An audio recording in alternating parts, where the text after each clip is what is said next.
Hello everyone, this is John Jenkins, and I want to bring you my video for CGD. And um, I've gotten a lot of responses about this idea, and what people always say is, "Oh, this is just a hackathon. This is just a game jam," and it's a lot more than that. I mean, you know, normally you would have uh, a few people getting together once a year, and then they sit in the same room for maybe a weekend, and they do a hackathon, or they do whatever, and they make a game, and then they show off the game at the end of the event. But with CGD, competitive game design, my goal is to combine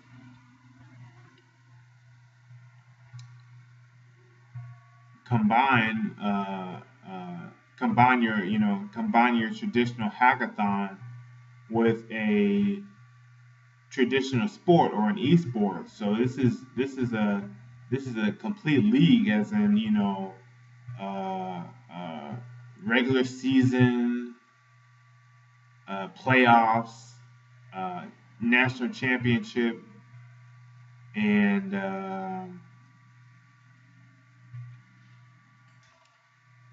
so yes, for those of you who don't know, my idea is competitive game design is the first competitive game design league. So uh, I already checked on Google. This is not something that already exists. So I want to have a competitive game design league, and I'm coming up with the rules right now. I will update you in the future as to what the rules are going to be. The first rule that I have, let's see,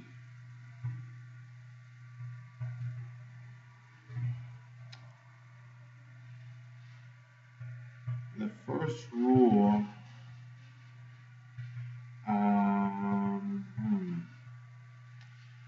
Okay, the first rule that I have is that the the game design team must consist of two programmers, two artists, and a director and a tester. And that might change in the future. Uh, I was thinking that maybe we should have, variable team size, where you could have a team could choose between maybe 3 and 6 people, and you could have one team of four going against a team of six, or a team of three against a team of five, or something like that. I was thinking that, but because of certain supply and demand type things, you might be more efficient with 3 people than with 6 people. It, uh, the need to be more efficient might inspire you or encourage you to have as small a team as possible. But you know, learning from the NFL, and NFL, MLB, MLS, uh, uh, NBA, NHL, all of these all of these sports leagues in the past, they always had the same number of players on each team. Um, you know, it's not necessarily fair because, like I said, a lot of times uh, teams would be more efficient, get more done with 3 people than with 6 people. So you know, but that's all something that could change in the future. I might, raise or lower the exact amount. I might have it be, let different teams decide what number they have, what number of team members they have, and I also might have them uh, create. I also might have them decide how many of each role. Like, do they want to have, you know, uh, like four programmers, one artist, and a tester, or they want to have, three directors, two programmers, and an artist, or you know, three artists, two directors, and a tester, or four testers and one programmer, or you know, uh, there, there's many ways that the rules can go. But right now, I'm saying let the rules be set in stone. Let the number of people per team uh, be set in stone, so that I can reduce the amount of people claiming unfairness, as in somebody loses and then they turn around and say, "Oh, that other team had more people than me, therefore they have uh, they got more work done." Uh, Division of labor. There was more division of labor because they had more people, and therefore it was unfair. Or in the same vein, I could have uh, a team with bigger people who loses, a team with more people who loses the match, and then they come back and say, well, uh, we lost because we had, these extra people who were not pulling their weight, and we had to babysit them, and we lost a lot of time. Or we had this one guy who was,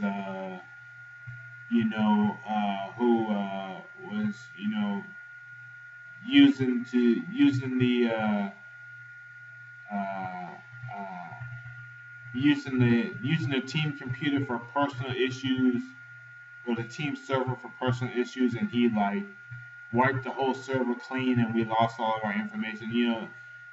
So either way, whether the losing team has more people or less people, the team could come back later and say that it was unfair.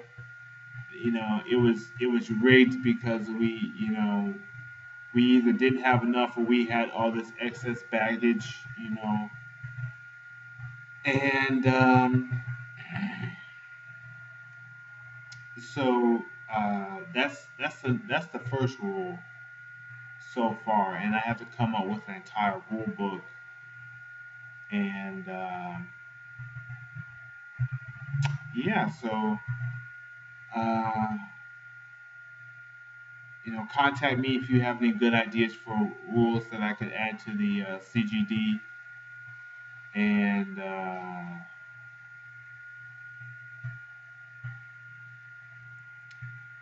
the CGD League, and yeah, I got my first I got uh, my first two donors less than 24 hours ago, and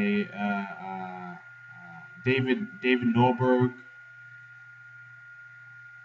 who's been a fan of mine for a while, and I got a new fan. Should I say his name? Okay, I'll say his name. Nick Carter donated to my GoFundMe. He gave $5, and so yeah, I will continue. I just read the 25 tips for GoFundMe, and I'm gonna start implementing those.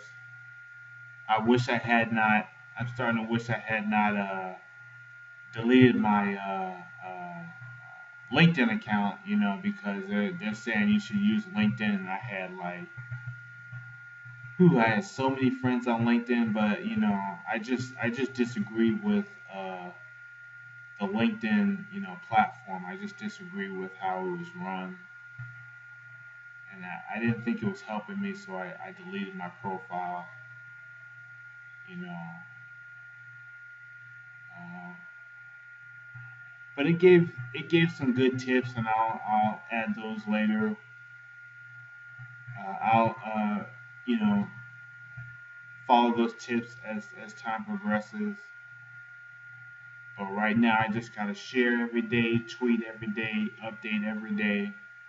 I missed one day, but you know, yeah. So anyway, have a nice day and goodbye.